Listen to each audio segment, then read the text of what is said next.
Hello, my name is Carol Kramer. I am a member of the Jasper County Conservation Board.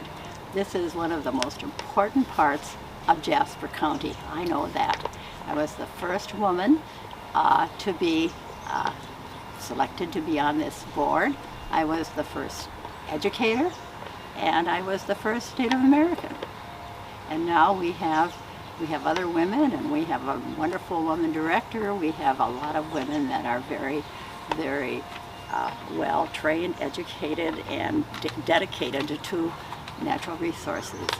I also had the honor of serving for under 2 governors on the State Natural Resources Commission, and that also was quite an honor.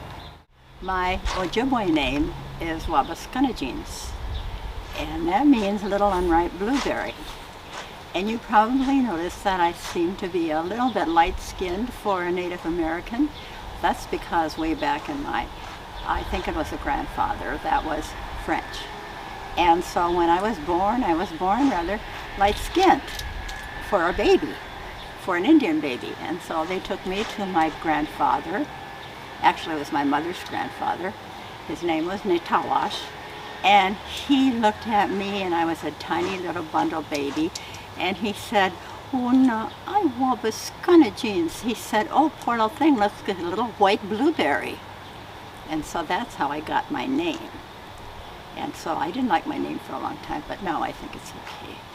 But because my brothers used to tease me about being a little white blueberry. So I was born on the White Earth Indian Reservation in northern Minnesota, about 100 miles from the Canadian border. I lived on that reservation in a little village named Pine Point. And I went to school. I went to an all-Indian school in the village, Pine Point Indian School, through 8th grade. So I actually didn't know very many non-Indian children. And we just played together, and it was a school of about 280 kids, and our teachers were pretty strict.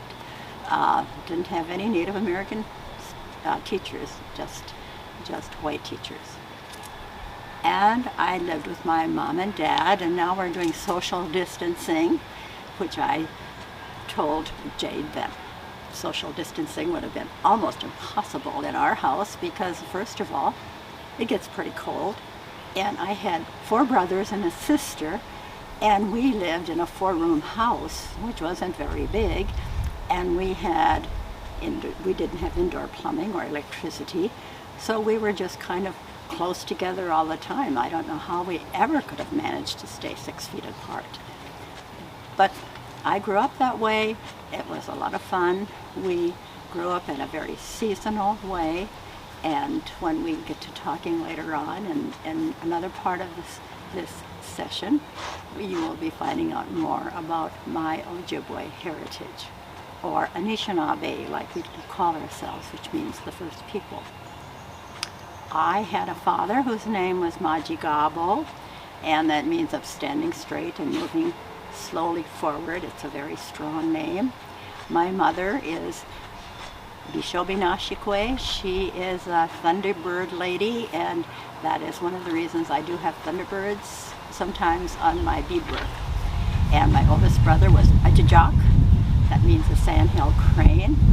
And my sister was Okwe, and that is, she is a lady. She is a fine lady. And then there was Inini, and that means big man.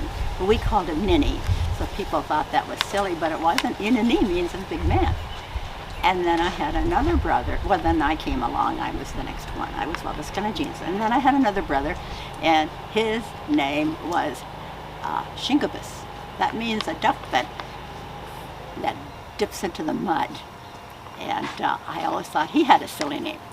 And then my youngest brother came along when I was 14 years old, and he is named Ojibwe.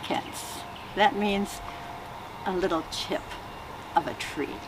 He was the last one. So that is my family. And we had We had a lot of respect for the earth. I'll be talking about that later. We grew up thinking that all animals were our brothers and sisters, and we had to honor them. And we had to honor the four directions of our country and the four directions of nature.